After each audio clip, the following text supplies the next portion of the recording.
Bismillahirrahmanirrahim. Assalamualaikum warahmatullahi wabarakatuh. Sahabat Sayar 78 yang dirahmati Allah, alhamdulillah pada hari yang penuh berkah dan penuh rahmat dari Allah Subhanahu wa taala, kita kembali bertatap muka, bermuajahah, bertadabur, bertafakur guna memperbaiki diri kita dari hari ke hari, bermuhasabah diri, tazkiyatun nafas, agar kelak kita semua berharap saat bertemu dengan Allah, saat ruh kita berpisah dari jasad kita, Allah memberikan kita gelar yang sangat diidam-idamkan, diharapkan oleh orang-orang yang yakin dengan kehidupan akhirat, yaitu gelar husnul khotimah. Mudah-mudahan apa yang kita ucapkan, apa yang Al-Fakir ucapkan menjadi kenyataan, menjadi harapan kita bersama agar kita semua nanti diwafatkan dalam keadaan husnul khotimah. Sahabat saya 78 yang dirahmati Allah, pada konten kali ini Al-Fakir mengucapkan ahlan wa sahlan, artinya mudah-mudahan kita semua nanti disampaikan umur kita pada bulan suci Ramadan, karena beberapa pekan lagi insya Allah kita akan memasuki bulan yang agung, bulan yang penuh ampunan, bulan yang penuh rahmat dari Allah. Kita berharap semua bisa menemui bulan suci Ramadan sebagai momentum kesempatan kita untuk mencuci dosa-dosa kita, semua kesalahan-kesalahan kita di masa lalu. Sahabat saya 78 yang dirahmati Allah, oke, konten pada kali ini kita tetap melanjutkan konten sebelumnya. Kita akan membahas titik latifah dalam ilmu tasawuf yang selanjutnya, yaitu yang bernama latifatul khafi.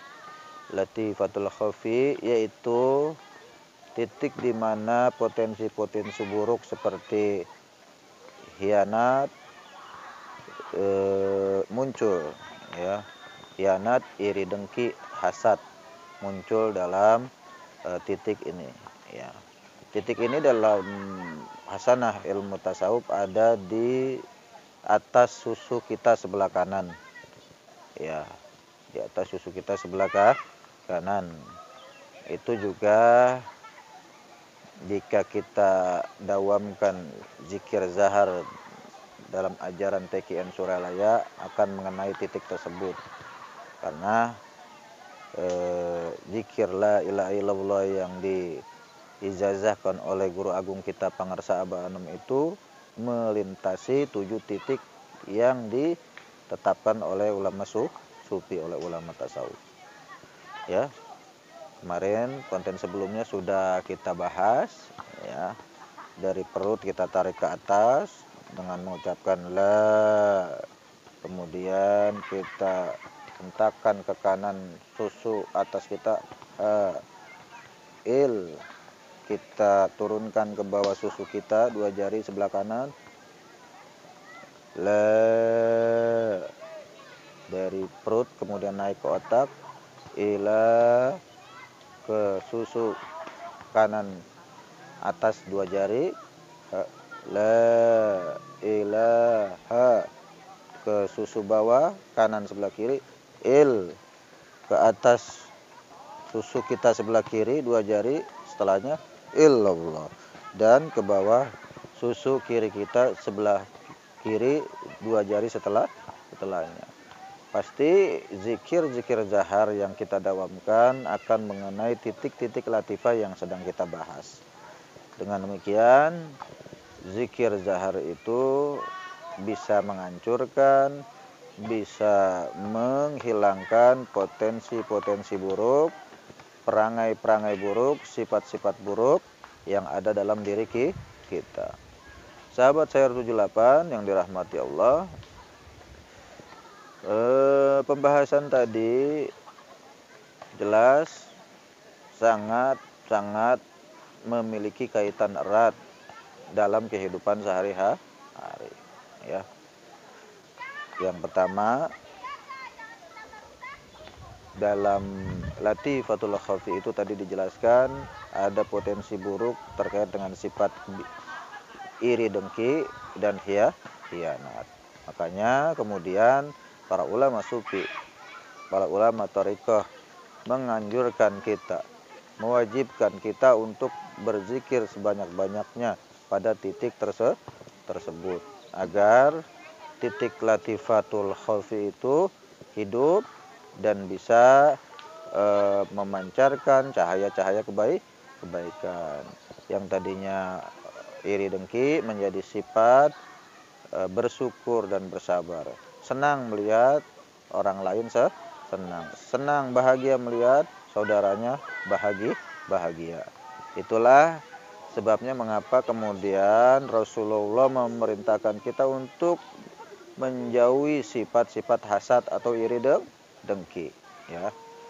Rasulullah SAW dalam hadisnya menjelaskan, fa innal hasada, maka sesungguhnya hasad iri dengki itu ya'kulul hasanati, akan memakan kebaikan-kebaikan, kama ta'kulun narul hatoba, sebagaimana api membakar kayu bakar.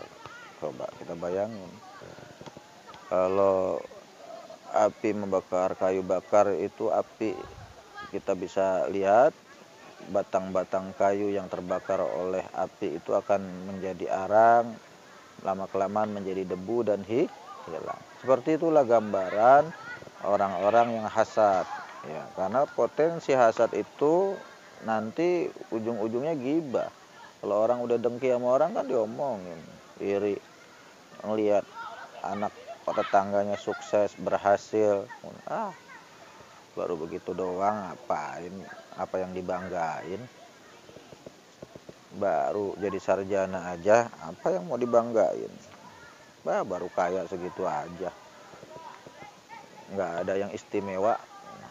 Itulah kebanyakan orang-orang yang iri dengki itu melahirkan sifat-sifat tercela selanjutnya, yaitu ghibah. Awalnya iri, di hatinya nggak suka ngelihat orang itu senang, nggak suka ngelihat orang mendapatkan karunia dari Allah, ya. Lalu kemudian ghibah, ngobrol sama temennya, ini si Anu nih, apa sekarang aja tobat jadi mubalik, jadi dai. Dulu mah tukang minum, tukang nangkringin janda, tukang nangkringin jablay, mainin perempuan mulu, nyekek botol, banting kartu. Nah, semua aib-aib orang yang dia iri terhadapnya itu dibahas, dibongkar. Udah masa lalunya dikorek terus, korek.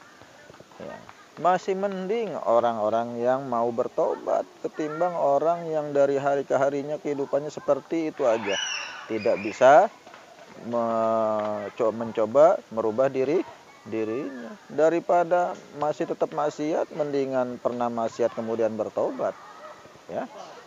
Karena kata Rasul, sebaik-baik manusia yang mau bertobat, ya. Hadisnya sering saya sampaikan, ya. Mungkin sebagian pemirsa atau sahabat saya 78 juga pernah dengar, kullu bani Adam khotoin wa khairu khotoinat tawabun. Sesungguhnya anak cucu Adam itu pasti punya salah. Sebaik-baik manusia adalah yang mau bertobat. Jadi lebih baik orang yang bertobat atau orang yang dari dulu maksiat terus. Lebih baik daripada orang yang bertobat. Berpikir anggapan, sekarang aja tobat jadi ustadz, jadi mubalik, jadi dai, dulunya mah hancur. Itu berpikir yang keliru. Orang-orang yang sudah menemui jalannya, mulai kemudian memperbaiki diri, dia bertobat, dia mencoba menyampaikan kebaikan kepada masyarakat, jelas itu adalah suatu perbuatan yang sangat mulia, perbuatan yang sangat indah di mata Allah. Dukung, bukan justru malah jelek-jelekin. Itu ya sebabnya mengapa kemudian kita diminta untuk senantiasa menjaga hati kita dari sifat iri dengki. Iri dengki itu udah pangkal dari penyakit hati. Kalau udah iri, udah asat, ngibah lama-lama fitnah. Kalau nggak puas juga dia berbuat aniaya, menzolimi orang. Nggak puas juga membunuh orang. Dari kecil, dari penyakit hati, kemudian menjadi penyakit fisik. Mewujudkan suatu amal yang membuat seseorang itu menderita, mendapatkan madarat dari perbuatan kita. Coba dari iri, ghibah, fitnah, aniaya, ngebunuh orang. Itu urut-urutannya biasanya begitu. Kalau orang udah iri dengki awalnya, maka petua-petua ulama thariqah harus kita pegang, amalkan, dawamkan zikir jahar agar kita bisa mengendalikan diri kita, kemudian membuang sifat-sifat iri dengki kita, agar kita menjadi pribadi-pribadi yang soleh, pribadi-pribadi yang senantiasa memandang baik kepada setiap orang, suka dan senang melihat karunia yang diberikan kepada orang lain, saling mendoakan, saling mendukung, bukan menjatuhkan, bukan ngejelekin, bukan menfitnah. Ya, itu yang harus dimengerti, yang harus kita lestarikan sikap-sikap seperti itu. Ya, insya Allah jika kita mencoba melestarikan sikap-sikap seperti itu, membudayakan sikap tingkah laku yang senantiasa jauh dari iri dengki, maka kehidupan masyarakat kita akan menjadi masyarakat yang sehat, masyarakat yang islami, masyarakat yang bertakwa kepada Allah Subhanahu wa ta'ala. Ya. Oke. Dari pembahasan ini kita tarik kesimpulan, mari kita senantiasa dawam, istiqomah, terus-menerus mengamalkan zikir jahar untuk menghilangkan iri dengki yang ada pada tubuh kita, yaitu yang terdapat pada titik latifatul khafi yang ada pada tubuh kita. Insya Allah jika kita terus berdawam, kita akan menjadi pribadi-pribadi yang senantiasa saling mendukung, saling menghormati, saling sayang menyayangi, saling menguatkan. Ya, kalau sudah kuat, tumbuh rasa cinta terhadap ajaran Islam. Kalau sudah cinta dengan ajaran Islam, insya Allah akan mengamalkan. Kalau tidak bisa diamalkan, maka akan sekuat tenaga, semaksimal mungkin memperjuangkan ajaran Islam. Nah, itulah pentingnya kita dawam zikir dengan tujuan agar memunculkan sikap-sikap, memunculkan tingkah laku yang positif. Mungkin itu saja sedikit paparan dari Al-Fakir.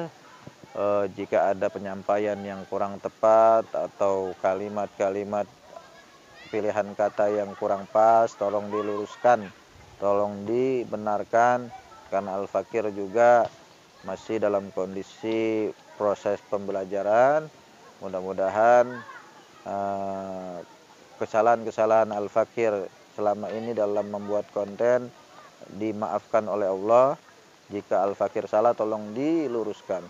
Jika Al-Fakir benar, tolong diingatkan bahwa itu semua adalah semata-mata karena bimbingan Allah Subhanahu wa ta'ala. Kita tutup konten kita kali ini dengan doa kafaratul majlis. Subhanaka Allahumma wa bihamdika asyhadu an la ilaha illa anta astaghfiruka wa atubu ilaik. Summa assalamualaikum warahmatullahi wabarakatuh.